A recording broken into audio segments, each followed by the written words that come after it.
ఇప్పుడు ఒక మంత్రి ఉన్నాడు. ఆ మంత్రికి తాను చేసే దేశములో ఏది ఎక్కడ ఉన్నదో, ఏది ఏ ప్రాంతంలో ఉన్నదో అన్నీ తెలుసుకుంటాడు. కానీ ఎవరి హృదయంలో ఏమో తెలుసుకోగలడా?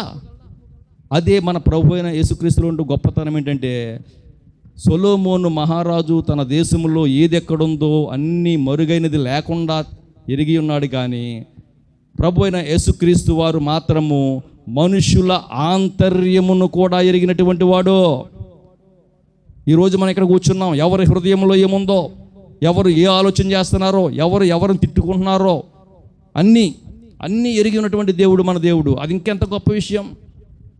అందుకనే అటువంటి గొప్ప లక్షణాలు కలిగినటువంటి ప్రభువైన యేసుక్రీస్తు వారిని గూర్చి ఇక్కడ వ్రాయబడిన మాట ఏంటంటే, సొలొమోను కంటే గొప్పవాడు ఎక్కడ ఉన్నాడు.